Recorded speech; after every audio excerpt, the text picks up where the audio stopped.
Horror is off to a solid start in 2025 with the release of Wolfman, Companion, Presence, Hard Eyes, The Monkey, and The Gorge. Let's break down each film plus everything coming out for the rest of 2025 in horror.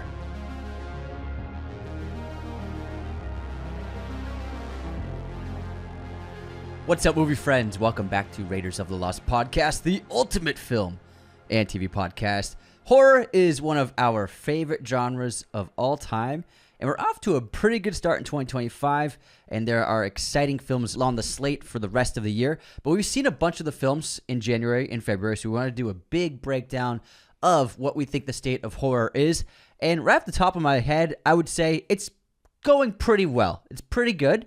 I really like some of the movies that have come out so far, but there are some really big ones coming out late spring and summertime that I'm very excited for. It's still February, March. January, February, a lot of mediocre mid movies come out. That is what it is. It's the month movies go to die. Studios put their least exciting films there, but that's not to say that we haven't had some bangers already. Mm-hmm. We're going to be talking about Wolfman, Companion, Hard Eyes, The Monkey, The Gorge, and Presence. The big 6 horror movies that have so far come out in 2025. The big 6. As well as we'll talk about the rest of the year, what horror movies we have to look forward to.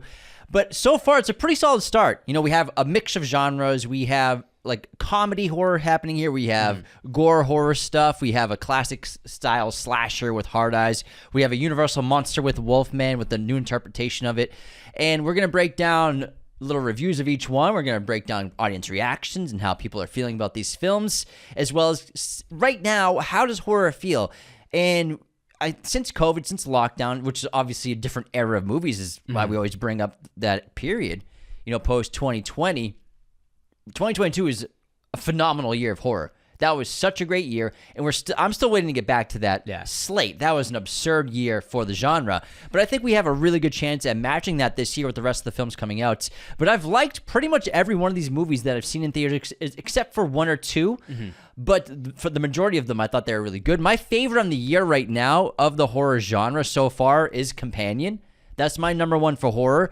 And then after that, in second place, I would say Wolfman is for me my second pick. Give us your ranking. Yeah, so I would probably go Companion, Wolfman, and then I also, I like The Gorge, man. It's campy and silly. It wants to be 7 different movies at the same time, but I had a good time. I had fun. I've been falling asleep in theaters a lot lately. Not falling asleep, but I've been getting sleepy. I yawned a lot. I've been getting woozy and dozy in a lot of movies lately. I don't know what it is about movies these days, but I was entertained the whole time for The Gorge. And even though they're trying to do a rom-com with horror, with supernatural, with big tech, all into one, I still enjoyed it. And at the end of the day, it was a good time. Also, a really good score from Trent Reznor and Atticus Ross. It's a banging score. It sounded like Radiohead, honestly. Oh yeah, it did a bunch of Radiohead riffs. Because I was watching it with someone like, is this Radiohead in the background? But that's what would be my ranking right now. If I was going to rank them, I also have the same number one pick. I think that Companion is on top. Yeah. Starring Sophie Thatcher and Jack Quaid. I think that movie was a lot of fun, and I really liked it. So we'll break that down in better detail, but I would say that's my number one. And then The Gorge, Presence. I liked Wolfman, Hard Eyes, and The Monkey.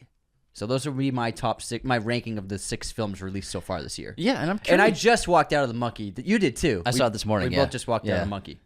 Just walked out 3 hours ago of The Monkey. I have thoughts. But overall, I think we're in a good position for the rest of the year, which I'd love to talk about, because even though we're going to be talking about these 6 films, we got a lot to look forward to. For example, March, next month, we have Ryan Coogler's film Sinners coming out. Another twin doppelganger movie. There's like 5 this year. Twinning. We have Mickey 17 with doppelgangers, multiples, clones basically. We have Sinners with identical twins. The Monkey has identical twins. Also, what else was there with twins? There's something else. There's got to be something There's a couple more things. Twins are hot. Twins are creepy. We are hot and we are creepy. They're booming right now. They are a booming. We have March 28th, The Woman in the Yard. I just saw the trailer for this when I was seeing The Monkey. It looks pretty interesting. It's about this family that are tormented by this strange woman dressed in black robes who just pulled up a chair in their yard, just staring at the house. Very creepy vibes from Blumhouse. I've never even heard of this film, until this trailer dropped. Oh, we also have Twinless coming out in 2025, and the De Niro gangster movie. Oh my God, so many twins! Even though they're not twins, they're different characters, different people, but it's played by the same actor. So I think that counts as sort of like a look-alike doppelganger. Yeah, because it's De Niro clearly. I think we know what the best twin movie is going to be though. Twins, right? Mickey 17. Oh, this year. I mean, not all time. I can't wait to see it. To be honest, I'm ecstatic to see Mickey wrong. 17. And then in April 2025, we have Drop.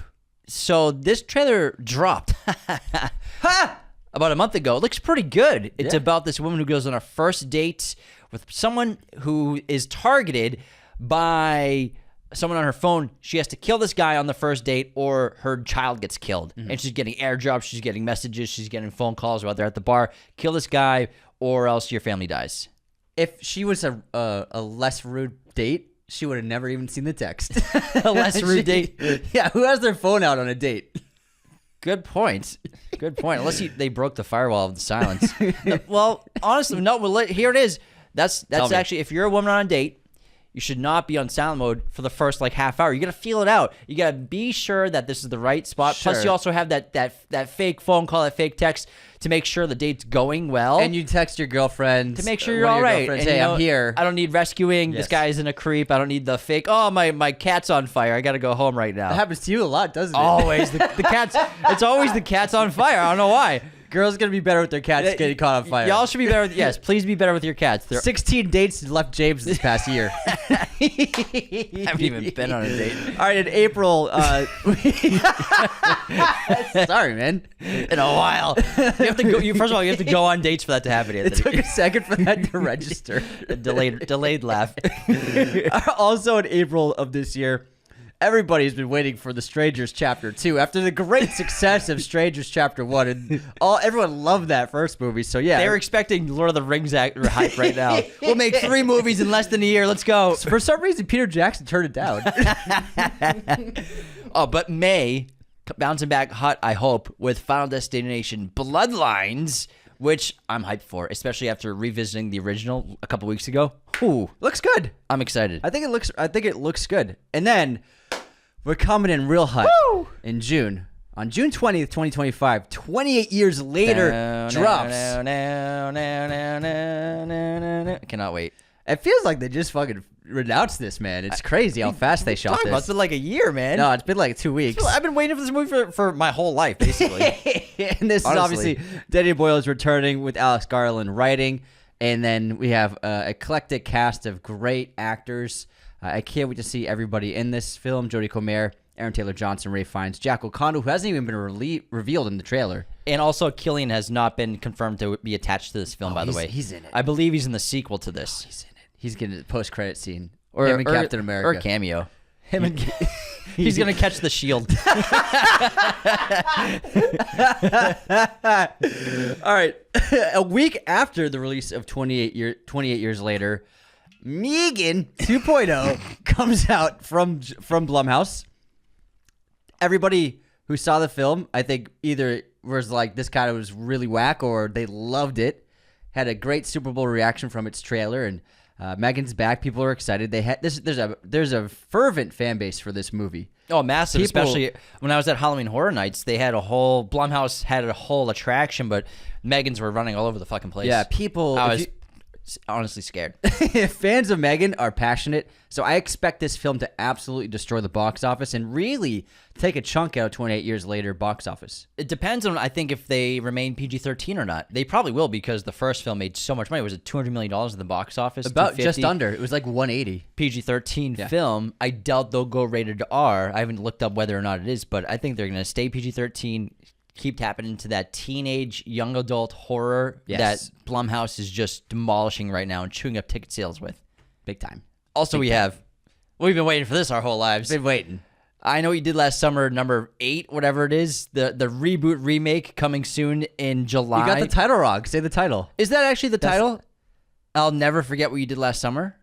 I think so. I don't know if it's the confirmed title, but if that's what it's called, I'll Never Forget What You Did Last Summer.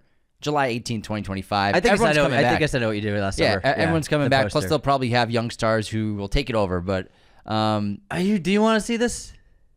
Kinda. You kind of want to see this? I mean, It's not like the first one was great. It was just a bunch of hot people getting killed. Yeah, but I mean, It's not Scream. it's a classic. I know it's not. When was the last time you watched? I know you did last summer, James. I don't know what I did last summer. The last time I Doesn't watched sound like this. a classic. When was the last time you saw Scream? Every year. Yeah, there you go. Hello, Sydney. Hello, Sydney. When was the last time you saw I Know What You Did Last Summer, Sydney? I'm most likely not going to see that movie, but I'm really curious for The Conjuring Last Rites. This comes out September 5th. Final film for both the leads, Patrick Wilson and Vera Farmiga.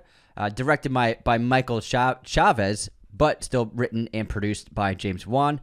I think this has like a lot of potential to be a big film to end that run of this franchise, like this specific storyline.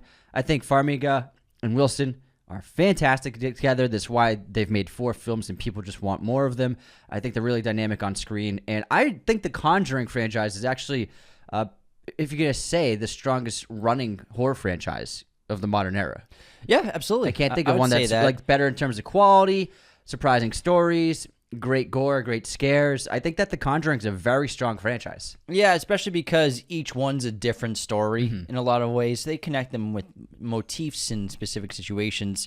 But I think because they've been going so strong and they aren't a reboot franchise, that's one of the strong suits. And they've had like 5 movies. Insidious is up there too, but I think the Conjuring movies are better. But I think if once we get to Smile 3 and other new horror franchises getting their sequels out sooner, I think once Smile 3 comes out, I think that will be the premier horror franchise because I think that's just one of the best IPs right now for horror. For sure. Big time. And then we have Him, which is a Jordan Peele produced film from Monkey Paw Productions.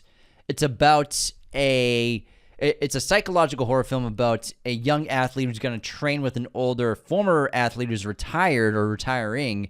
And not much is known. It's just described as a blood-chilling journey into the inner sanctum of fame, power, and the pursuit of excellence at any cost. So it's Rocky, except scary. Very mysterious. They haven't dropped anything. Next up, September 26th, we have The Bride. It has an exclamation point on it. All the shit you give me. It has an exclamation point. I know, in but the still, title. I have to say it. The Bride. From director Maggie Gyllenhaal, starring Jessie Buckley as the Bride of Frankenstein and Christian Bale as Frankenstein's monster. There's some behind the scenes shots of them in multiple scenes. Christian Bale's monster is all tatted up. Interesting look, and Buckley and him seem to maybe escape Frankenstein's world. Peter Sarsgaard's also in this film, possibly playing Frankenstein, is my guess. And Annette Bening. That's pretty much all we know about the film, but she's going very punk rock contemporary with the film adaptation. Then Saw 46 is coming out on Saw 11 is coming out on September 26, 2025. I saw this great meme yesterday of actors getting de-aged in like legacy sequels and reboots. And it's just like a compilation photo of 6 actors who've been de-aged in remakes and reboots and legacy sequels. And then it's just like the filmmakers behind Saw, and it's just the guy who plays Jigsaw with a backwards hat and like a loose sweatshirt. He's supposed to be much younger. It's Later Skaters. Yeah, it's like just like Creed in the offices. No, but it's like Steve Buscemi. Hello, young fellow high schoolers. It's like just put a backwards hat. It's Dexter and Michael C. Hall is 15-year-old Dexter. Just put a wig on him. Who cares? It works. He looks younger. It's crazy. There's 11's coming out. To keep in mind, Saw 11 and The Bride come out on the same day. I expect Saw 11 to dominate the box office. We'll see, probably. Next up, on October 11th, we're coming into spooky season and Halloween. The Black Phone 2 from Scott Derrickson. Ethan Hawke and Mason Thames are returning, as well as the rest of the cast. This will be set 4 years after the original film. And I'm curious to see the first footage, the first trailer, first image, and also see how he gets the grabber back involved in the story. But this is from Blumhouse as well. Big year for them. My number 1 most anticipated horror movie of the year, Black Phone 2. Nice. I cannot wait. I'm ecstatic. And that shows you how much Blumhouse knows how great the last movie was. This movie's coming out in October. Big and time. they have 4 of the movies already coming up before then. And remember, they moved the Black Phone's release date from the January or February, and they put it in June, if you remember when that came out, because they felt really good about it. That's right. Yeah. Because they knew it was going to be They put it into banger. a prime slot. So good. And then we have December 2nd, again, Blumhouse here, right? With Five Nights at Freddy's 2. There we go. The sequel. Did you see the first one? Yeah, I saw the first one. You excited for the second one? I'm excited that movies are coming out this year. I still haven't seen the first one. It's fine. It's fine. All right, next up we have a film starring Anne Hathaway and Ewan McGregor called Flowervale Street. This is a movie I'm really curious about. It's set for a May 16th release date, but I think that's kind of up in the air. Now, this is from David Robert Mitchell, who wrote and directed It Follows. And this is about, from what I can tell, somehow dinosaurs find themselves in our world, and Anne Hathaway and Ewan McGregor play a suburban couple who start fending for themselves and fighting for survival Is it against confirmed dinosaurs. to be dinosaurs? Look at the poster. Oh shit! I didn't even notice that there was a poster. Because I know that there was a quick tease that they dropped last year, but they didn't show any dinosaurs. Mm-hmm. Interesting. Yeah. I'm a simple man. I see dinosaurs in the movie. I go. Let's talk about Vicious. I've not heard about this movie until now. Produced by Ridley Scott, written and directed by Brian Bertino, starring Dakota Fanning, comes out December at some point. It's a thriller that follows a young woman forced to confront perilous challenges overnight after receiving a mysterious gift. So kind of sounds like The Gift. Yeah. Which is a really good movie if you've never seen it. We also have Insidious 6, which is slated to come out sometime this year, 2025, although no release date is yet picked. We have no information on the film, but Blumhouse does have it set. As well as I'm excited for Frankenstein, Guillermo del Toro's film, which is going to be incredible. We already saw one quick BTS image. This is going to star a fantastic cast. Oscar Isaac plays Dr. Frankenstein. Jacob Elordi will be Frankenstein's monster. Oh, yeah. Mia Goth will be in this. Christian Convery, Elizabeth Lavenza, and William will be in the film as well. They play the siblings. Oh, they play Victor's siblings. Gotcha. If you weren't excited for The Strangers Chapter 2, well, guess what? Prepare to get even more excited because The Strangers Chapter 3 is slated to also come out in 2025 later in the year. So they're doing back-to-back releases in the same year.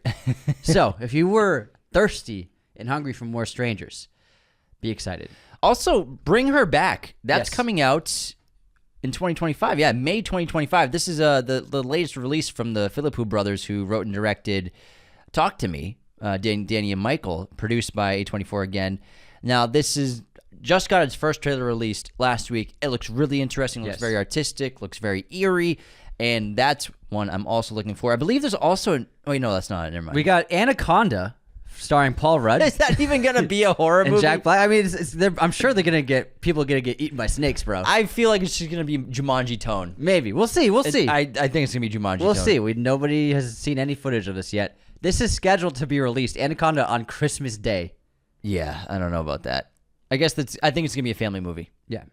I'm putting $1,000 on it being a light movie. Speaking of Paul Rudd, we also have Death of a Unicorn, which is a really fun, trippy horror comedy starring Jenna Ortega, Richard E. Grant, Tia Leone, and Will Poulter, where Paul Rudd and Jenna Ortega play father and daughter. They accidentally run over a unicorn, and then a group of people amongst themselves start taking advantage of it and cultivating its materials until what looks like its husband comes looking for her.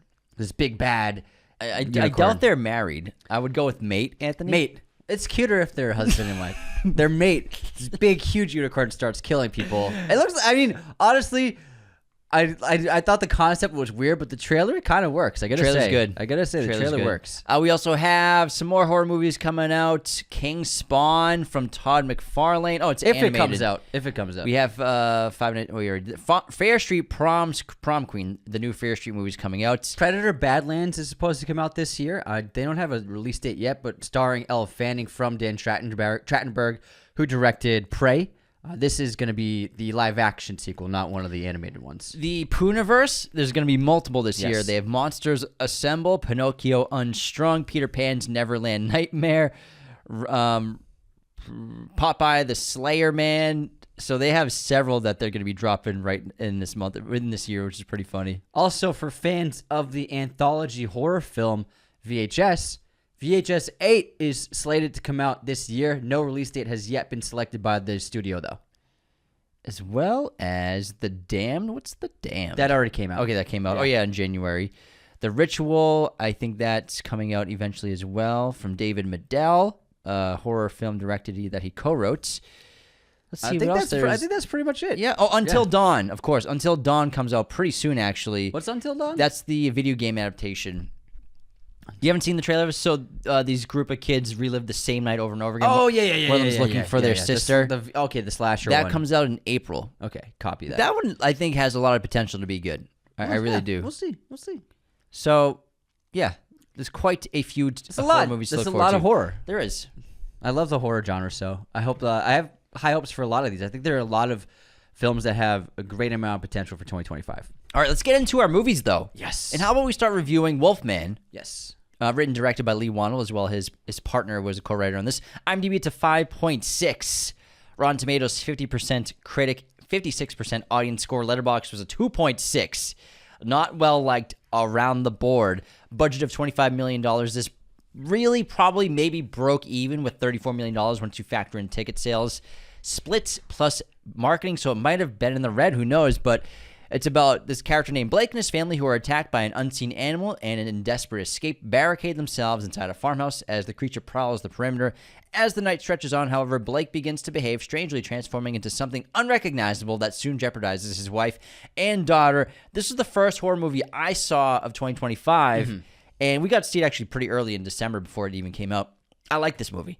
I thought it was a cool interpretation and a sort of, not reinvention, but just a new look and a new way to imagine a universal monster. What would the Wolfman be like in real life? And I like how Lee Wannell went the direction of it being a virus, a sort of infection, a sickness that you can't stop, almost like a metamorphosis, maybe like a zombie, but making it more of a Wolfman. I thought that was pretty clever and especially very timely given the last several years. I like that approach. I like how small in scope it was. It was very much a one-location movie.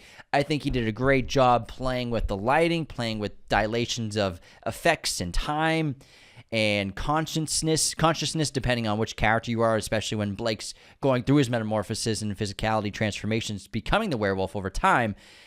And I like the speed of the film, how it's a ticking clock. It really takes place for the majority over the course of like one night. I like that. I think what people really wanted, though, was the big Wolfman transformation to a giant wolf. That's probably why people didn't respond to it very well. I think that this film has a lot going for it, and it does do some things really well. But I'm in the camp you just mentioned. Ultimately, I'll say the highlights first. I love the vision and hearing that we get from the Wolfman. I thought that was really cool and exciting to see the perception and the perspective of the animal. And we got to see like ultraviolet light. We got to see sound frequencies that human beings could never hear or see, but various animals could. So I really, really like that. And I like this moment, like the spider moment. I thought was really fun. Yeah, I thought that was like that might have been my favorite moment of the film. That was super clever, and I liked the transformation. At first, I liked the single location.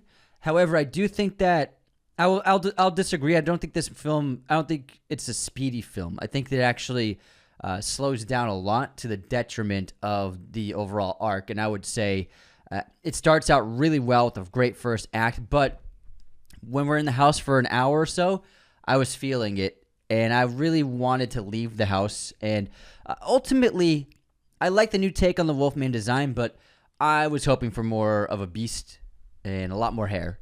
I get it. It's something different, and ultimately, it did kind of work. But for me, it wasn't really as memorable as previous Wolfmans. You don't have to do a replica of the original. You know, I think the Benicio del Toro Wolf is a great-looking contemporary version of the original The Wolfman, and I think they did the design of that one really well.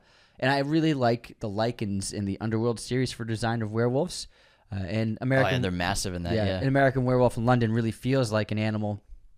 But I get the he made it equal Wolf Man. You know, I think that was his intention, to still keep the man in there, even with the transformation.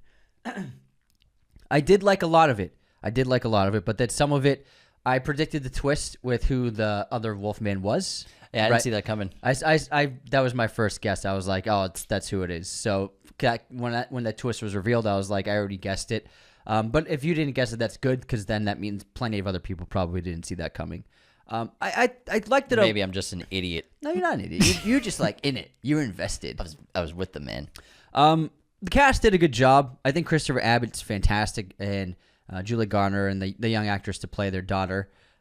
I think the cast overall did a very good job. But I would say that I did feel a little restricted story-wise, and I wanted more from The Wolfman because we have been waiting for the adaptation for years with Chan France and Ryan Gosling, who had been in production hell of this for years. So, and I love the original, and I think it's has so much potential for something huge and a gigantic, successful, well-loved new adaptation and a really fun werewolf design.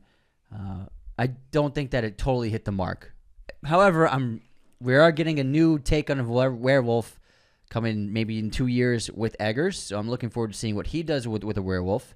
But overall, it was a solid film, but it was a little bit of a letdown for me. Yeah, and when it comes to return on investment of all these films, it probably isn't. It's in last place for a return on investment. Like I said, it grossed $34 million at the box office on a $25 million budget. $34 million after ticket splits with movie theaters and after advertising costs.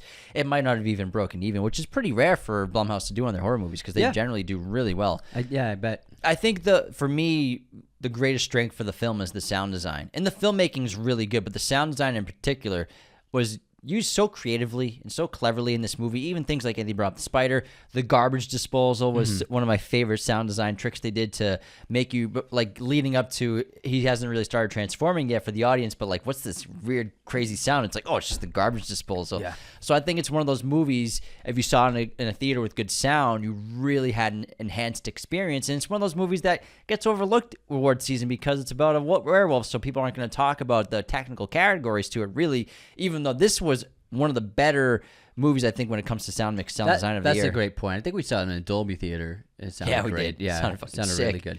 Overall, I was hoping for something a little bit more, but I did like it though. I did too. Let's talk about our favorite horror film, number one of the year, 2025, Companion, directed and written by Drew Hancock. This is his debut film as a feature filmmaker, starring Sophie Thatcher and Jack Quaid, and a really great cast of young actors. As James said, this has received glowing reviews from critics and audiences and has made a good amount of money at $34 million so far at the box office. And this is a film about a weekend getaway that turns bloody and violent when a subservient android that's built for human companionship goes haywire.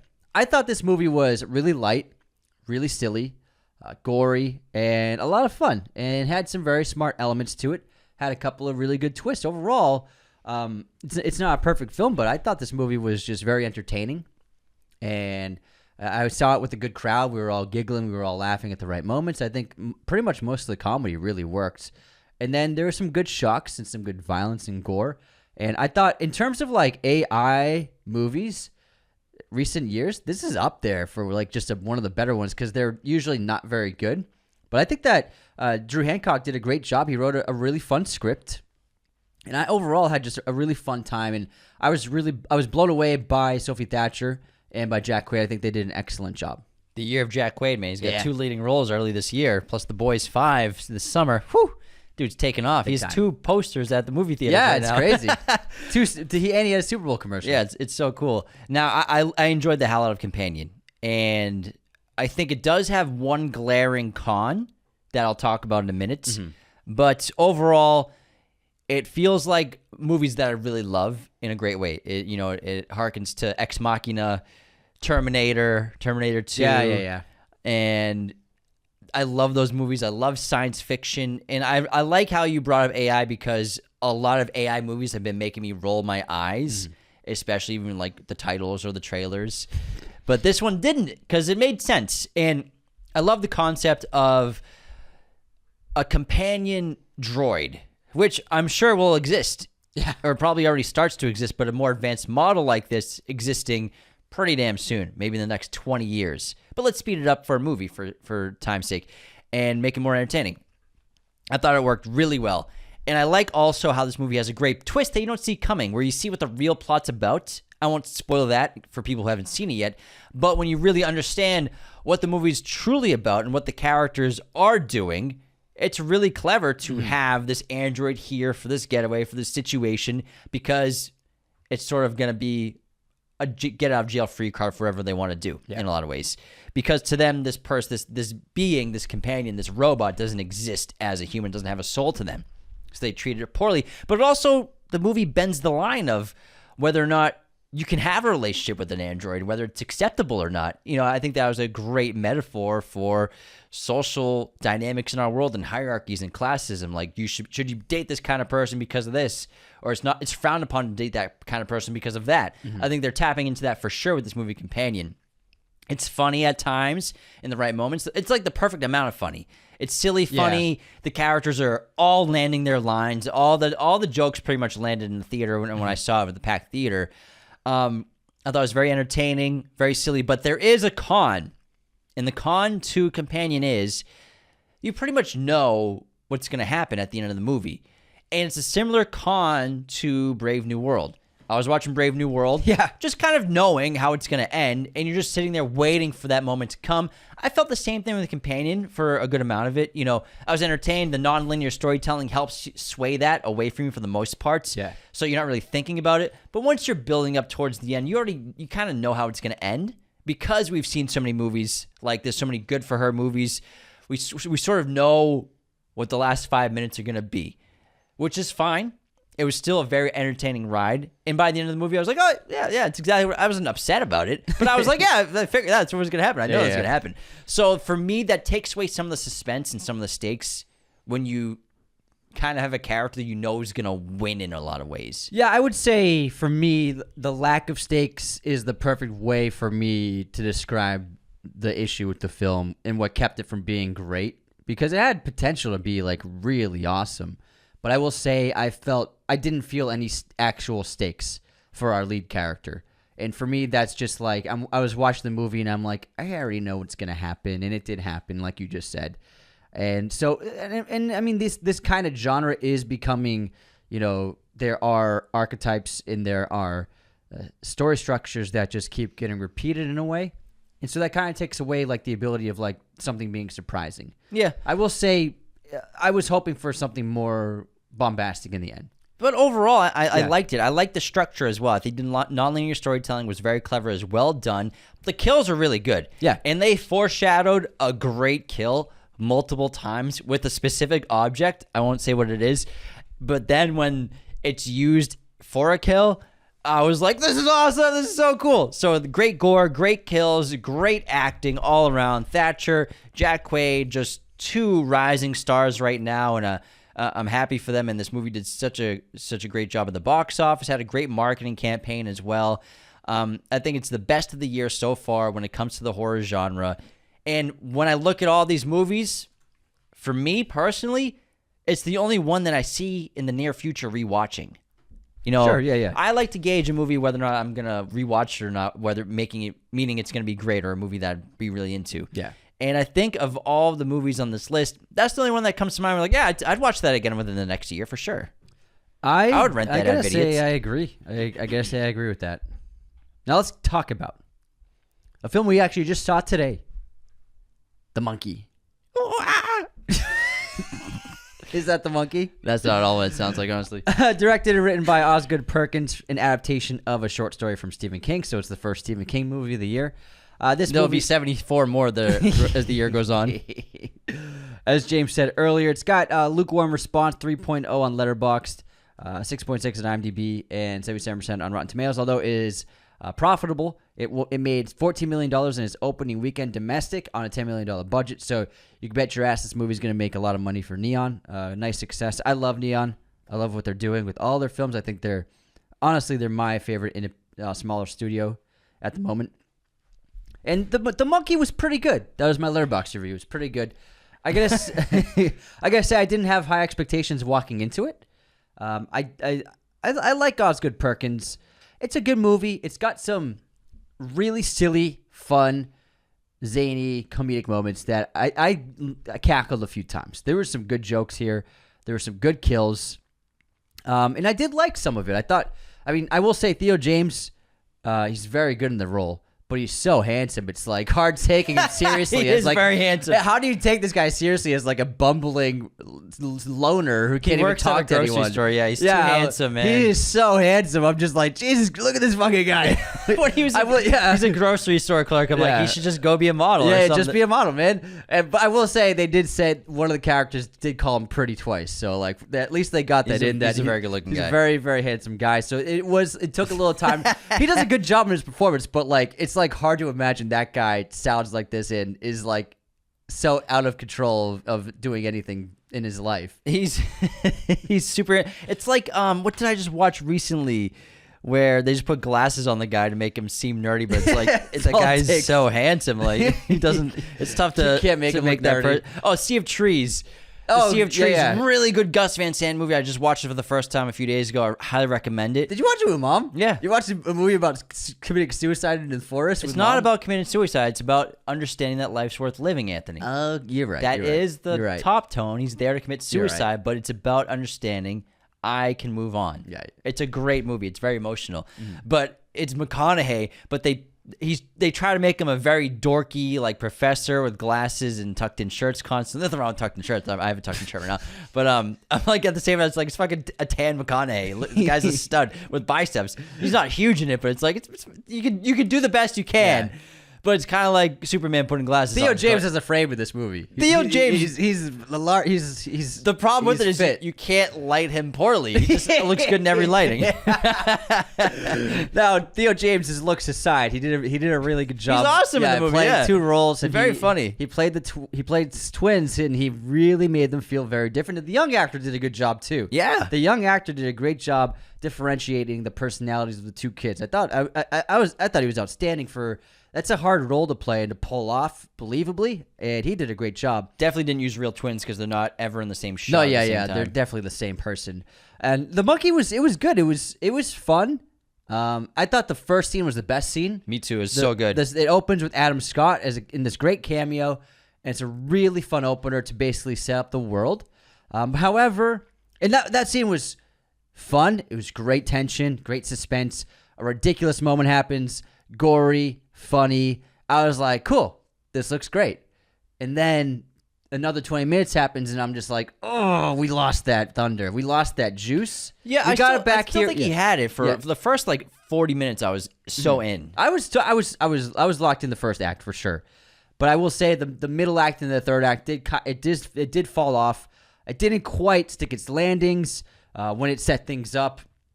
The dialogue is a little like cringy sometimes, and nobody really talks like a real person in this movie. Yeah, but a lot of horror movies are like that. Yeah, I guess. You know, a lot, especially for me, this feels what I liked about The Monkey. But first of all, quick synopsis. When twin brothers find a mysterious wind-up monkey, a series of outrageous deaths tear their family apart. 25 years later, the monkey begins a new killing spree, forcing the estranged siblings to confront the cursed toy. What I liked about this movie was how silly it was and how zany it was. Very cartoonish in a lot of ways, especially the way it killed people. And I think Osgood Perkins' goal with this film was just to make something ridiculous. I think this movie's very self-aware in that way, in a good way. So, honestly, I like this movie more than Longlegs from him, personally. I like this movie more. I was laughing. The kills were really good. I wasn't scared at all, really, during it.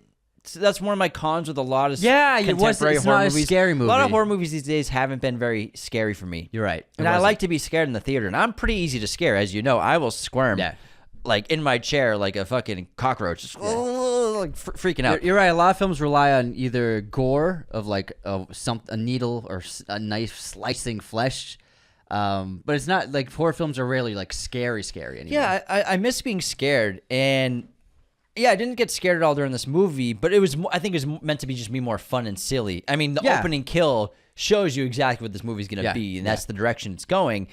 But the thing with it, I think, is for like 80% of the movie, he's in the right tone. He's in the right campiness, silliness. This is sort of like, in the best, like the most respectful way ever, like an expensive B horror movie. In a great way. And I love B horror movies. You know what I mean? I think that's what he's going for here.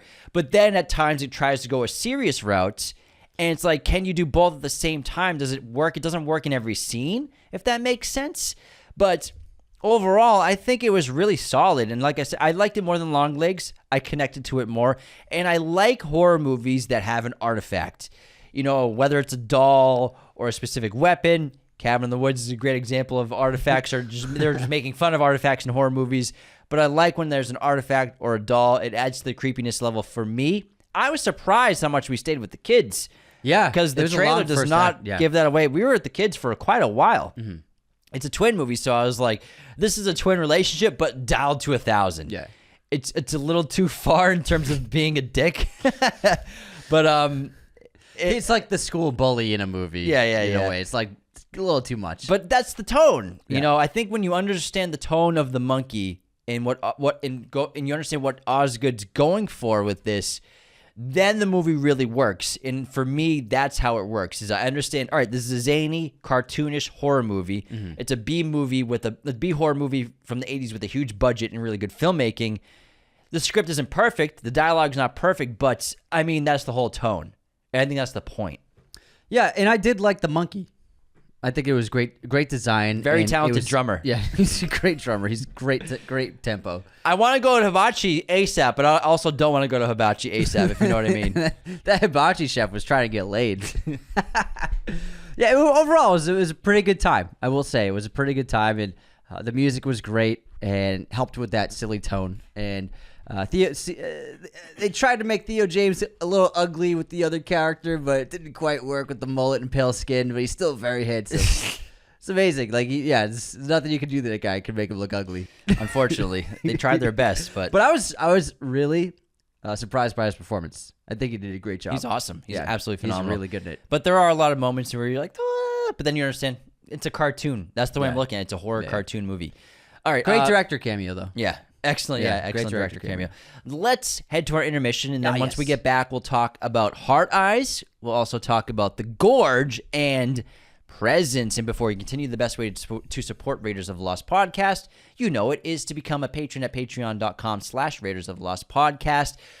When you become a patron, you get access to awesome perks, including bonus episodes that only patrons get access to every single week. That's basically where the weekly chat lives now.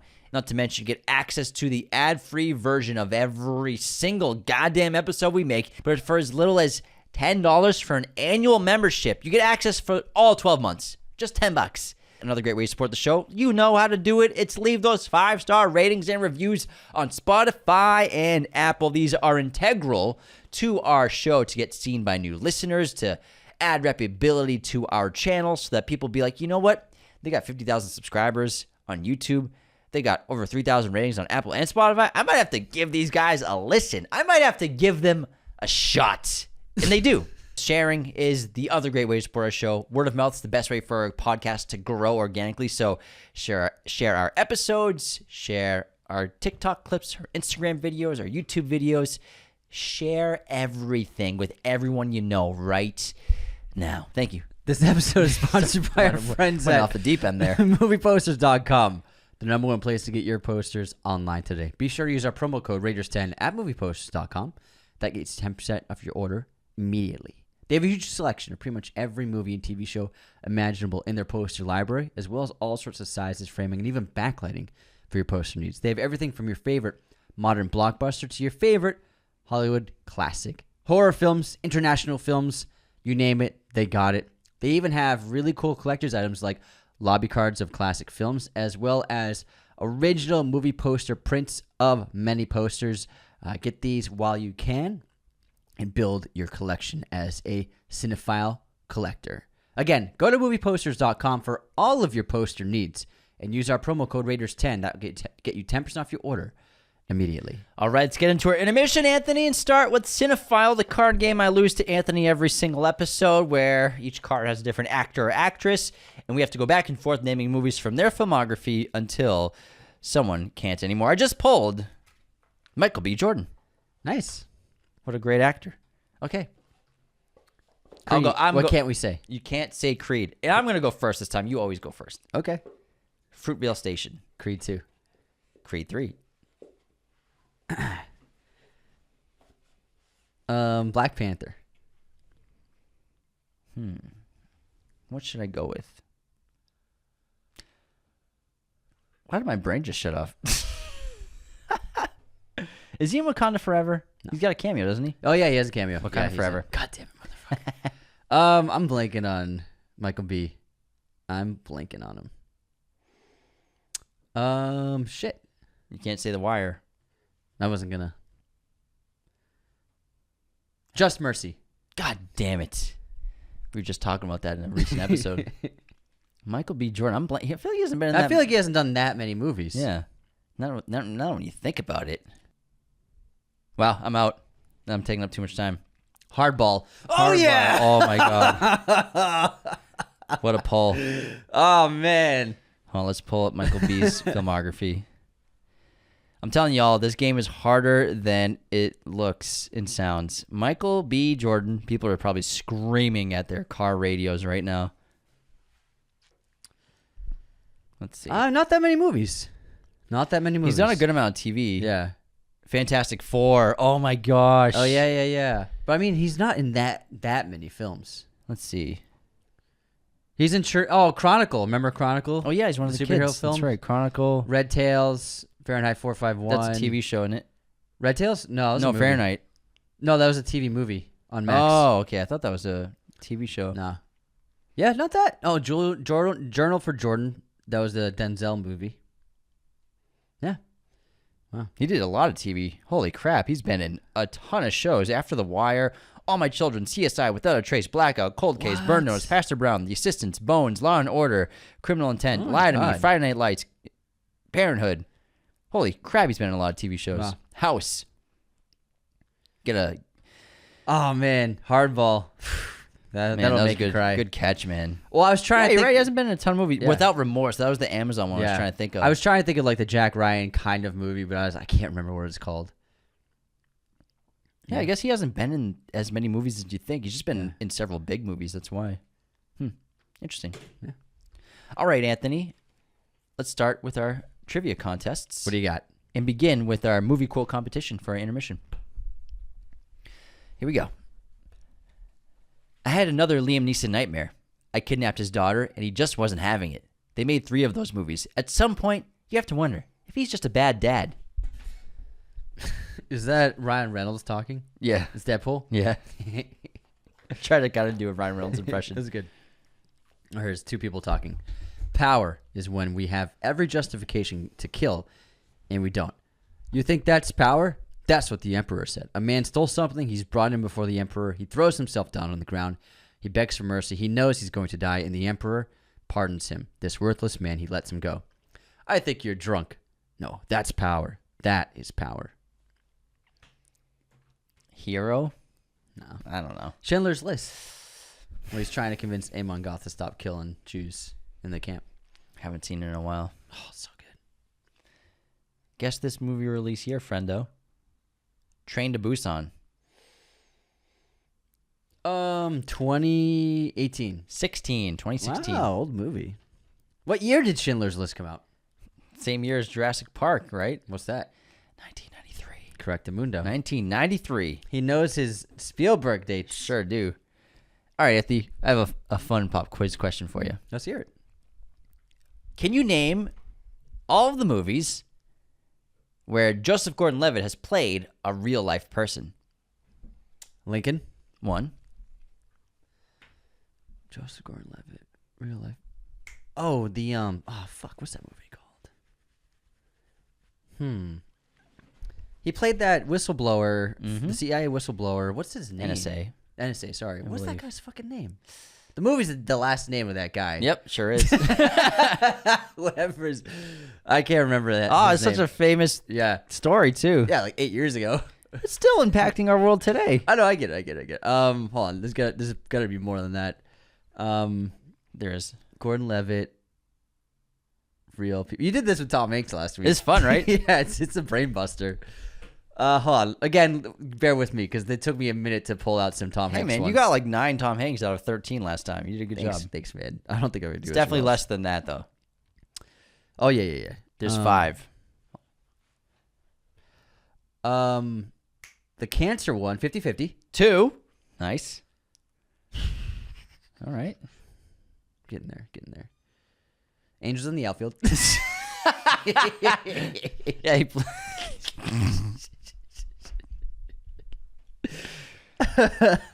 Just kidding. I'm trying to think of his films.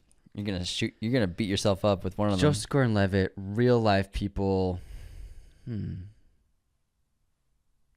know what? I'm not gonna get these. Okay, so Edward Snowden. Snowden's the movie you're talking about. Yeah. 50-50, yes. And then Lincoln. I said Lincoln. You said Lincoln. Yeah. He plays Lincoln's son. What? Not Tad. Dan Washington. Dan Lincoln. Ted Lincoln. Ted Lincoln. Something like that. Ted Lincoln. I can't remember. Trial of the Chicago Six. Oh yeah, plays the real life attorney. Yeah. And then finally, The Walk. He plays the French. Oh, the high wire worker. High wire worker. Gotcha. Yeah. That's oh my god. Good question. Yeah. I forgot about that film. In 50-50, yeah. Okay, I have a list one. Ooh, Anthony put together a list. How many times has Martin Scorsese been nominated for director, and can you name the films? Want to just start with naming the films, or? All right, let's go with yes, because it's the same answer. Yeah. So, well, that I'll come to. All right, obviously we're gonna go The Departed because he won. 1. Goodfellas. 2. Let's see. I'm gonna take a shot in the dark here with Hugo. 3. Yep. It's a great movie. Okay, it is a great movie. It's really well directed. All right, The Irishman. 4. Let's go Taxi Driver. Nope. Ooh, Raging Bull.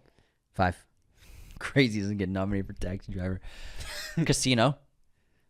Nope. What? He didn't get Isn't that nominated for nuts? Casino? Isn't that nuts? Oh my god, crazy. man! That's such a well-made movie. That's a scandal. Yeah. Talk about snubs. Scorsese, Jesus. half of Scorsese's films he could have won for. That's amazing that he didn't get nominated. You're at 5 so far. All right, and Kills of the Flower Moon. 6. Aviator. 7. Wolf of Wall Street. 8. Doing well.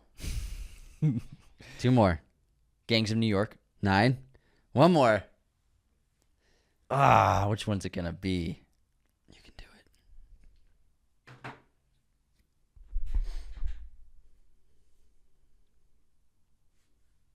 King of Comedy? What's it called? What's the one? The Daniel Day-Lewis one? Okay. You're thinking Age of Innocence? Yeah. No.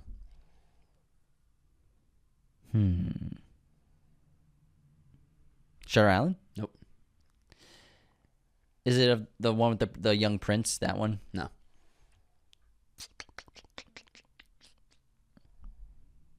Kundun. Kundun. That's the one I'm thinking of. Oh, Silence. Nope. What? Crazy, right? I thought that was a. Nope. When it came to him, like, of course, Silence. Nothing for that. What? Silence didn't get any love. That's I don't insane think. to me. Yeah. I feel like I'm missing a big one. I just watched that recently, and I was like, "That's fucking unbelievable! What a movie!" I'm missing a big one, aren't I? Yeah.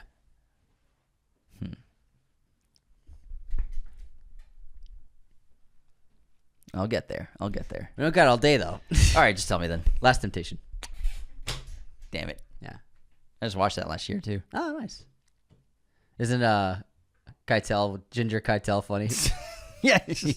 Ginger curly hairs. Yeah, that's Pontius. I mean, not Pontius. Judas. Pretty funny. He's just got like a Harvey Keitel accent. Yeah, Jesus, what up, guy? The New York accent. All right, let's get to our unsubscribes. We got a bunch this week. All right, next up. Bernardo Bertolucci. Boys, you got it wrong. Renee Zellweger won for Cold Mountain, not Judy. Not Chicago, which was Catherine Zeta-Jones. Unsubscribed. Ooh, thank you for correcting. I messed up. I read the IMDb wrong. It's an Anthony error. Daniel Alte. Unsubscribing on Movie News because of the emotional damage I received while James and Anthony were talking about multiple turtles being in The Last Ronin.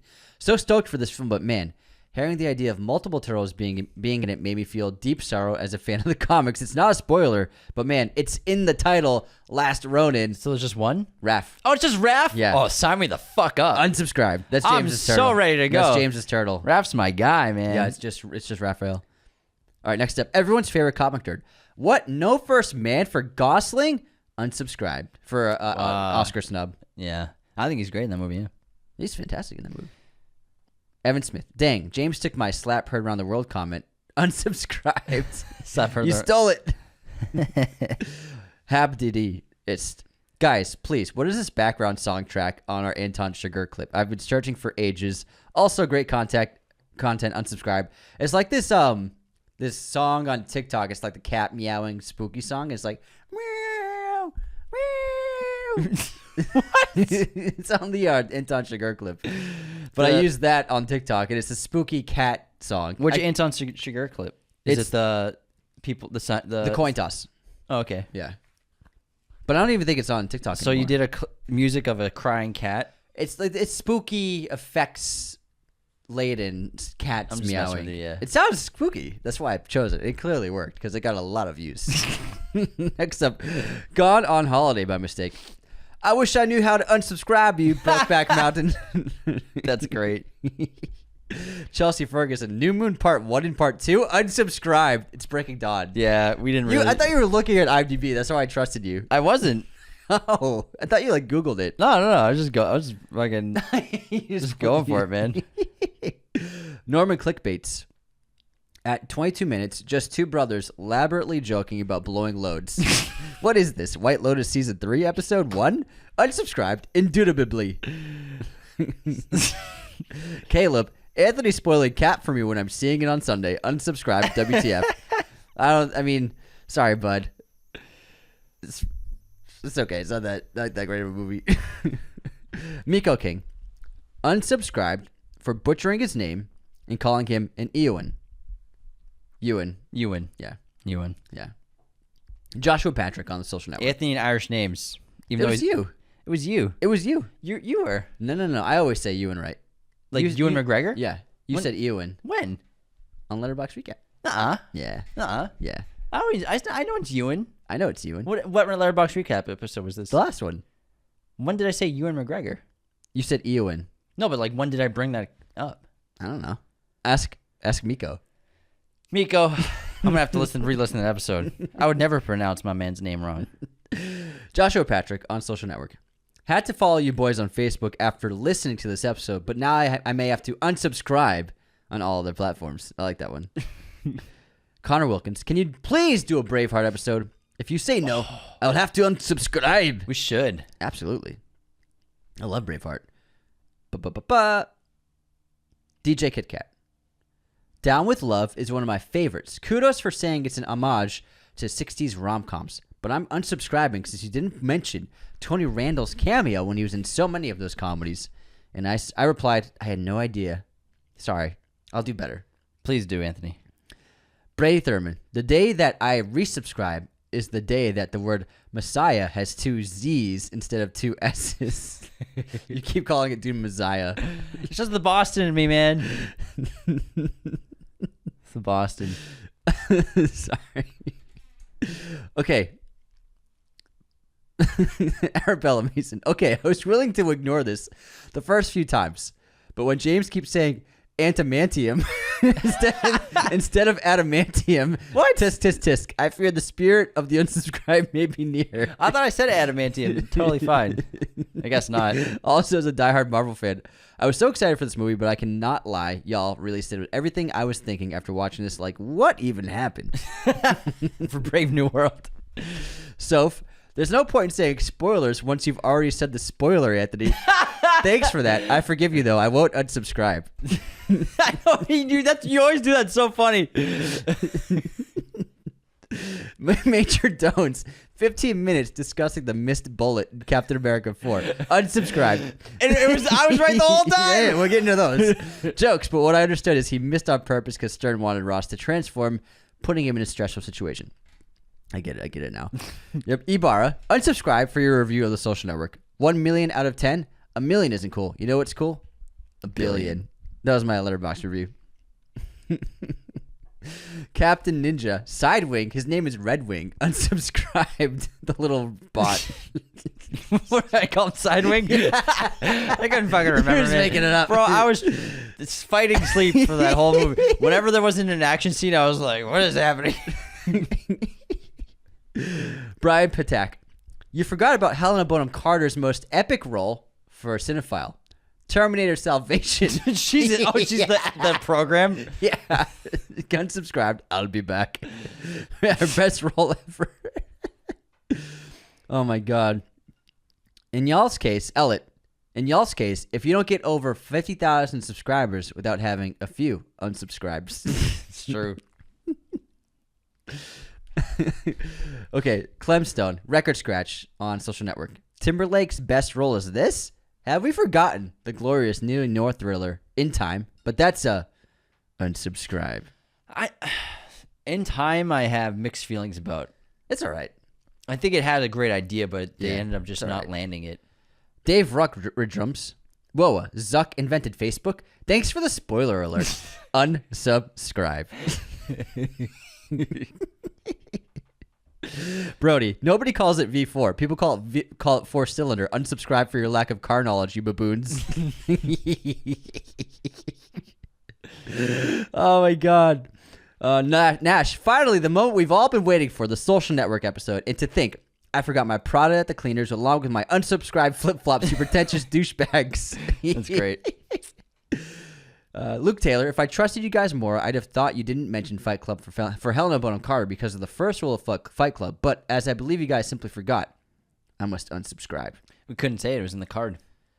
Oh, is that what it was? It was. It was a cinephile. Oh, gotcha. So you can't say the movie of the character portrait on the card. So that was why we couldn't say Fight Club. That makes sense. Yeah. We went to an early screening of Last Breath, and we went to iPic theaters, so they had food. The movie was so good. And I posted a photo. I had tuna tartare salad. And Walker Raw Media wrote, "Tuna in the theater? Unsubscribed." Also, that movie's great, by the way. it's great. It's an awesome movie. It's my the best of the year so far that's been released. And on my Letterboxd review, I accidentally reviewed the documentary in 2019. So Abzal wrote, unsubscribed. Also Anthony Jones. I'm assuming you're reviewing the new 2025 movie version, but you actually ended up logging the documentary film from 2019. Never thought I'd have to hit you with an unsubscribe through Letterboxd, but you've left me no choice. Bonehead. The shot definitely missed on purpose from Bo Nicholson. To think otherwise, despite what is said in the movie, is utterly ridiculous. TJ Brother Mac, I agree with James on this one. The shot definitely missed, and it was on purpose. Anthony, do better. Thank you. Do better, Anthony. You need to do better. You need to do better, Anthony. 2 weeks of Anthony getting corrected for the same thing. It's great. Miko King, someone could get shot, but if they are still standing, people will not think they've been shot. Because of that, I will have to unsubscribe. I got destroyed for this. That's so funny. But I think it's really funny. I deserved it. Yeah. And that's it for our unsubscribes this week. All right, we have a couple of great 5-star written reviews on Apple Podcasts. So let's start off with Dark Knight Freak. I'm also a Dark Knight freak, by the way. Love that movie. Love it. 5 stars. Great. Best movie podcast. That's it. Simple as a pimple. Thanks, pal. Great. Best movie podcast. 5 stars. Thank you, Dark Knight Freak, for that written review. Dark Knight Freak. Let's do another one.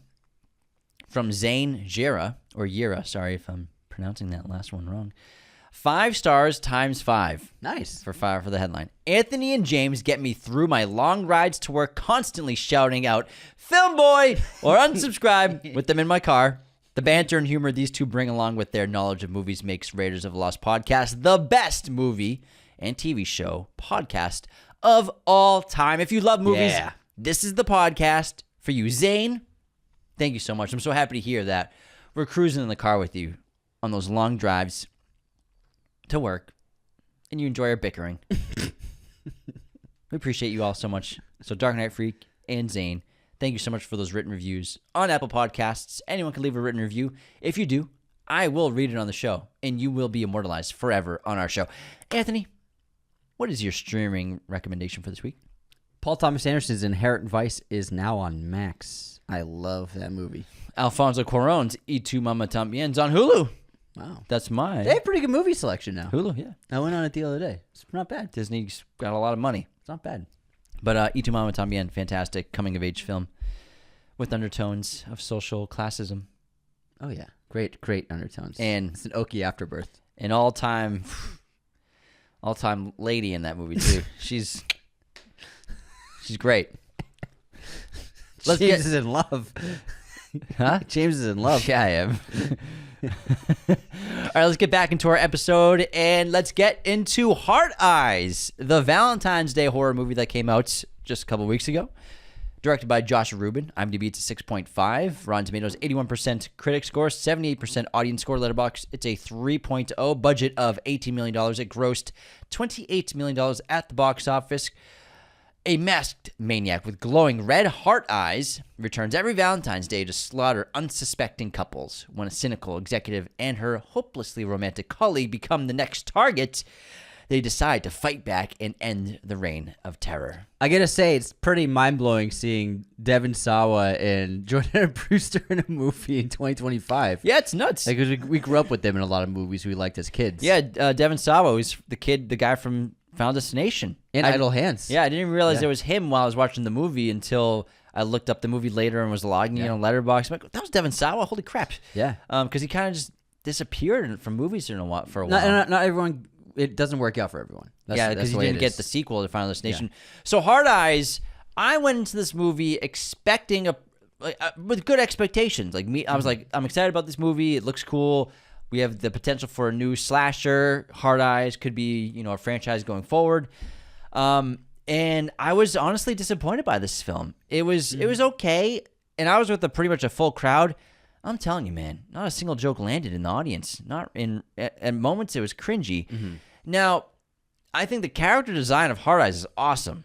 That was one of my most anticipated parts of the film was this cool new slasher. Killing couples on Valentine's Day.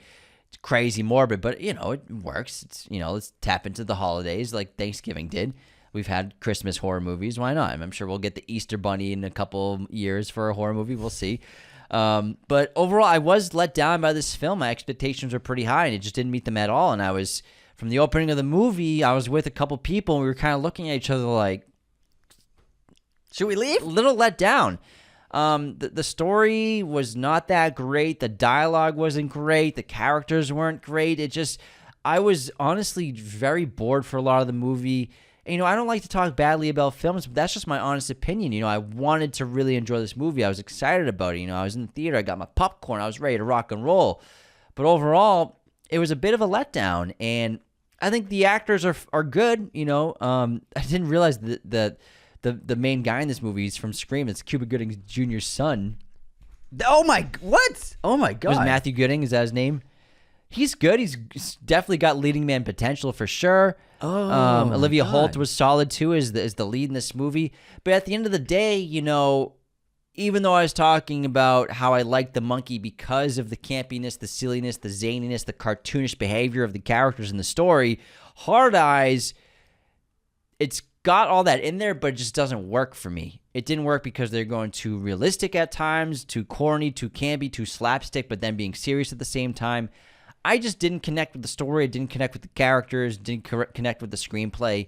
And at the end of the day, story's king. And for me, that took me out of Hard Eyes. And a lot of it was situations that really don't make any sense. Characters doing things that don't make any sense. Like this guy's supposed to save this company from this campaign that the female lead messed up on, and they don't even work on it. They just go out on a date, and I'm like, what is yeah, the marketing campaign. Yeah, they're supposed social media tour. They're supposed to work on this marketing campaign. They have one day to do it. They don't work on it at all at the office, and then they go to dinner instead, and they just go on a date. I'm like, I thought they were going to work on the campaign. The guy's flying out the next day, and they're not even working at all. They didn't do anything. They didn't do any work. They didn't do anything. That's the thing. So I'm like, what kind of If they worked on it, nothing would have happened. Like, they brought him in to fix the campaign, and they don't fix the campaign. They literally, they're in the office, and then they're just out to dinner. He's like, oh, how about dinner tonight? Yeah, it sounds great. Why don't you do your fucking job? I don't want to be a dick, but just be honest, man. I just didn't. People want honesty. Didn't like Hard Eyes. Yeah, I just didn't. It's okay I wanted to. I paid to see this movie. Yeah, didn't like it. Don't feel bad for not liking it. I didn't really like it either. I think there were some decent kills, and some of it worked. I like the character design of Hard Eyes. I will say, spoiler alert. I'm spoiling it right now. Spoiler alert, everybody. Once again, I guess the twist. Once I saw that clerk, I was like, that's the killer. Oh, really? Once I saw the clerk, fucking 2 seconds is all I needed. I was like, that's the guy. He just got random dialogue. Although I was totally wrong about his motivations and that Jordan and Brewster was teamed up with him, but the one look at the guy and the way he was talking, like I was like, that's Hard Eyes, 100%. Yeah, but let's get back to spoiler-free territory. Back to spoiler-free. Sorry, I just had to say that. This movie, it looked better in the trailer, but honestly, it partly felt like it was a Hallmark slasher movie. Yeah, if that makes sense. I get that. And the opening in particular, I was just like, it was just like the way people behaved, like with the phone call and like the photographer's like, oh, I missed a shot. He's like, oh, we gotta do it again. That scene did not land. None of that worked, and I gotta say that kind of was the thorough line throughout the rest of the film, where dialogue and situations either don't work or it's people behave in absurdly unrealistic ways, and behavior is so important for a movie to be believable. Like your characters need to act believably. They need to make good decisions, and in this film, behavior just makes no sense. Reality's out the window, and it's like, okay, it's just a slasher movie. I get it. It's a Valentine's Day slasher, whatever. But still, you don't want your audience rolling their eyes every 5 minutes. Yeah, that's the problem. I was rolling my eyes a lot. Yeah. Specifically, Scream has the cliche where Ghostface is terrible at killing the main character. Mm-hmm. It is what it is. Ghostface is just slashing away. It's kind of like the Stormtrooper thing. The Stormtroopers can't aim very well. But it works in Scream. I don't know why, but it does. But it looks better. Yeah. But in this movie, there's so many instances. Mason Gooding, sorry, not Matthew Gooding, Mason Gooding. Spoiler. There's a scene where Mason Gooding, spoiler alert, is handcuffed to a table. Hard Eyes walks into the interrogation room. Mason Gooding is handcuffed to the table. He can't move. Hard Eyes has a machete. And he can't get him. He can't get him. Insane. It's just stuff like that where I'm just like... It's like shot like he's bobbing and weaving and moving, but it's like, dude, you can just walk right up to him and stab him. Exactly. Just walk right into him. So stuff like that, I know it's campy, I know it's a horror movie, but it takes me out of the movie so hardcore. Another quick little thing is when they're in her apartment and Hard Eyes is attacking them in the apartment, they lock Hard Eyes, I think, in the bathroom, and they close the door and lock it on the other side in like the living room. And they both just like relax, and they're on either side of the door, and they just let their guard down. They're like smiling. He's like, all right, you okay? You cool? I swear to God, they smile at each other. They did, yeah. And then the axe comes through the door. The knife comes through. And I thought the same thing. There's a serial killer in the bathroom. You guys are smiling at each other. The fuck are we doing here? That's what I mean. Yeah. It's slapstick, but serious at the same time, and it doesn't work. And then the ending is Scream 2. Yeah, basically. The ending was basically Scream 2, kind of in the same situation. Kind of, yeah. In Scream 2, it's in Scream 2, a theater, it's a church. It's like kind of like there's the stage is the altar. It's like very similar vibes. You have an older woman with the younger guy. I was just like, is this Scream 2 or what? So, but it looks like people it looks like a decent number of people liked it. It's doing well at the box office. But I will say it was a disappointment, to say the least. It was just kind of just like, it wasn't fun. So, like, whereas The Monkey wasn't amazing, but at least The Monkey had some good jokes and was pretty silly. I had a good time with The Monkey. Yeah, and the thing with The Monkey, it taps into previous horror movies. Obviously, Hard Eyes is taking from past horror movies. The Monkey does it really well. It taps into Final Destination in a really good way. Yes. And I like that. Mm-hmm. But... You know what? The Monkey got me excited for Final Destination. Bloodlines. Fucking hype for Final Destination. I was like watching the scenes, and I was like, oh, I love the booby traps of Final Destination. Those were always fun to see. Yeah. All right, let's talk about The Gorge. The Gorge on Apple TV Plus, directed by Scott Derrickson. IMDb, it's a 6.8. Rotten Tomatoes, 65% critics, 77% audience. Letterboxd, 2.9. On a budget of $70 million. This movie is the biggest movie that Apple's released on their streamer. It increased subscriptions 80% up, and it's doing very well on the platform. It's about two highly trained operatives, one from Lithuania, one from the United States, who are appointed to posts in guard towers on opposite sides of a vast and highly classified gorge, protecting the world from a mysterious evil that lurks within. They work together to keep the secret in the gorge. So, two top world snipers on either side. Anya Taylor-Joy's from Lithuania. Miles Teller's from U.S. Elite snipers. They have to stay on their mission is 365 days on their towers, one on the east side, one on the west side, keeping whatever's in the gorge from coming out of the gorge. I think it was a really fun concept, and this is kind of just a simple crowd pleaser. It plays around with multiple genres: action, romance, and horror, which is pretty rare. Mostly lands it. Sometimes it doesn't, but at the end of the day, it was kind of a shut your brain off, enjoy watching this at home on the couch with some nice popcorn and a couple of chocolates. Exactly what I did. It's not going to blow anyone's hair back, but I think that they purposely made a movie. Scott Derrickson tried to make just like a fun action horror film, and then throwing in some romance, which is pretty rare nowadays to see romance in films. And I liked it. I think that Anya Taylor-Joy and Miles Teller played off each other really well. I think they had really good chemistry, and it was nice seeing people like really into each other. Yeah, like I don't think romance is rare in movies anymore. Okay. I think this kind of romance where immediately the two characters are smitten and they're just trying to be together. And you could bounce off of Hard Eyes, where I don't think the chemistry really worked with the actors. Yeah, and it did feel a little forced, and the dialogue didn't really quite work. But in this film, I think it's a testament to they're both very, very good actors.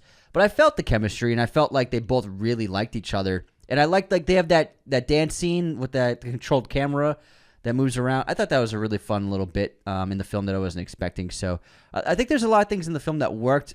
There's some that didn't quite work, but overall, it was just like a relax and just like watch a little fun action movie. When it plays to its strengths, The Gorge is good. It's a good action movie, a good solid film. You know, there's a lot of blue screen, green screen for sure, a lot of artificial environments, some good practical locations. But at the end of the day, when it's leaning into its best traits, it's a good movie. And you know, I like the aspect of the gorge once we discover what it really is. And I like the influence of The Last of Us on this movie, clearly, aesthetically, and if you've seen it, you know what I mean. Further, I don't want to spoil too much about it, but what's in the gorge, you know, very influenced by The Last of Us. I think that worked really well. Still a lot of good practical filmmaking despite all the visual effects. You know, I like how both characters have this arsenal of weapons. They're both great shots. But then, leaning into the romance was, I think, its greatest strength. Is not when they're fighting, not when their machines are going off, not when they're sniping, but when these two characters are interacting from a distance.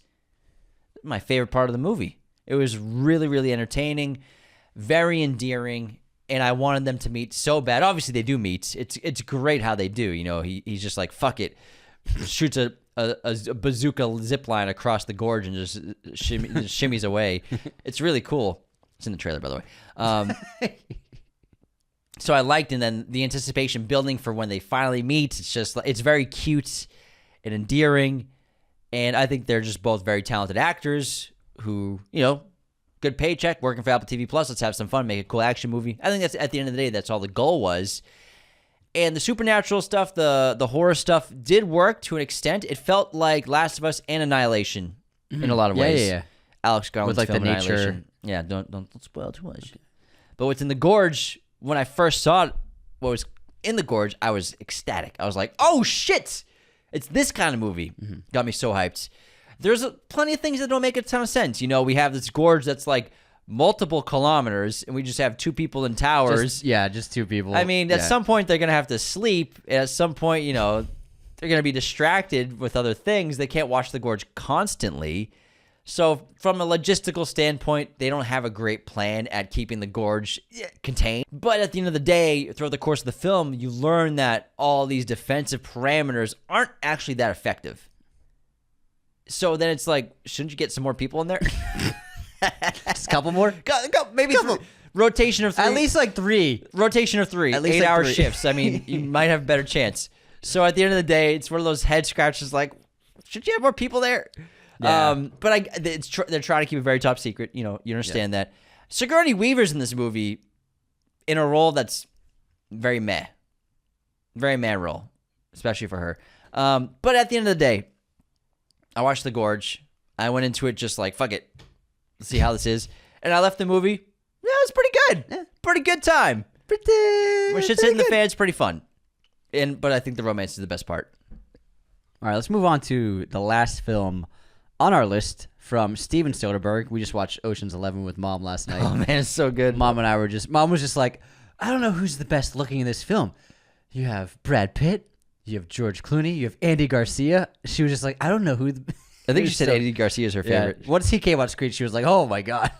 They're all good looking. But Soderbergh's an interesting director, and he's a guy who he never compromises. He sticks to his own guns. He does what he wants to do. And, I mean, even if you don't like all of his movies, you got to commend him for it. I think he's just always been a really fascinating director, both on the big screen and the small screen, with the TV work he's done. And then, I mean, he's made some really good genre movies. But I love Steven Soderbergh. He's like a one-of-a-kind filmmaker. He's got a really great filmography. And this film, you know, going to horror for the first time since, like, Unsane, and you could even say the Pill movie with Rooney Mara and Channing Tatum. I can't remember what that was called. Side Effects. Side Effects. Yeah. That was a pretty good, like, psychological horror. He's done the genre before, but now he's doing the Ghost Story. And who did Contagion? He did Contagion. Yeah, dude, isn't that such a great movie? That's what I'm saying, because that feels kind of like a horror movie. That is I would say Contagion is a horror movie for sure, and it's so well directed. That's one of his best directed films. Yeah, it's an awesome film. And Presence is I didn't love it, but you know what? He's trying something different. He's obviously filming from the perspective of the ghost. He's just trying to do something different. He's trying to think outside the box. You know, we don't always have to be rigid in filmmaking. We can try new things and tell a story in a different way. It's exciting at first, but it does overstay its welcome. You do feel the runtime, even though it's a short film. It's like an hour 25. Yeah. That being said, you know, I think it was a fun idea and a fun concept, and I think more power to him to try something outside the box. Audiences are kind of divided on this, but I thought it was pretty good. And overall in his filmography, it's like mid-tier, but this year it's a pretty solid horror film. $2 million budget. Yeah. You know, it's a small film, and I think it's cool. You know, what I love about Steven Soderbergh, he's got such an interesting career. He's such a unique filmmaker because he's just like always doing side quests. This feels like one of those side quest movies that he does, like these super low budget, out of nowhere, psychological horror movies, like Unsane, small budget, shot with an iPhone. Same thing here, small budget. And because he does big budget stuff so well, like he knows how to use his money. Oh yeah. And I think Presence was pretty cool. You know, not the best of the year for me, obviously, but I appreciate how unique he is with his filmmaking.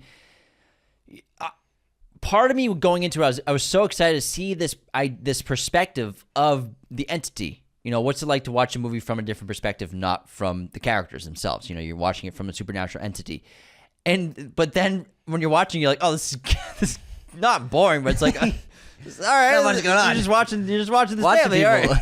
You're watching, but it's interesting because you're watching them in their rooms. You're watching what they're like when they're away from the other people in the family. You're watching specifically the mother-son relationship is the most, I think, interesting relationship in the movie. And I think I have a friend who's also half white, half Asian, and they said they felt a strong connection to the storyline of a mixed household with like one Asian parent and what that's like. And they told me that that movie connected with them super well. So I think for most people, the mother-son relationship was the most interesting thing. But overall, by the end of the film, I was like pretty happy I saw it. And I think he's just one of the more interesting filmmakers working today. Shooting shots, doing side quests. He's got another movie coming out in like 3 months. Yeah, the spy film with Fassbender and Blanchett. Oh yeah, Black Bag comes out. No, it comes out in like a month. That poster for that movie looks like a sunglasses ad. Black Bag? Yeah. So the guy's making a lot of movies, but I think it's cool. He's shooting shots. I've never seen anything quite like it before. But he makes movies his way. Yeah. That's why like he likes to make them small budget so he has complete control. Yeah. You know, he doesn't care about box office. He's made his money with Oceans. But he's just doing what he wants to do, which is I think is very commendable. I think so too. Yeah. But overall Presence, it's solid. You know, it's a solid horror movie. Again, rewatchability pretty low for me right now, but overall solid stuff from Soderbergh. Yeah. and pretty solid start to the horror genre of 2025. This is our ranking of the 6 so far. And like we said earlier in the episode, there are a ton of horror films coming out this year, and a lot of them have a huge upside and potential to be really great ones. Companion takes the cake right now, though. Number one for horror for us this year. Companion's the one to beat. Companion.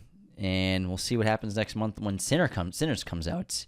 High expectations for that. But thank you so much, everyone, for tuning into this special episode of 2025 Horror So Far, dropping in February. In case you're listening to this later in the year, we recorded on February 24th, so we still have so many good horror movies coming out soon. Lots. Thanks so much for tuning in. As always, become a patron today at patreon.com/Raiders of the Lost Podcast. Leave those 5-star ratings and reviews on Spotify and Apple. Follow us on Instagram. Subscribe on YouTube, TikTok, Twitter. All of the things. We're easy to find. Just search us anywhere, and take care. See you next time.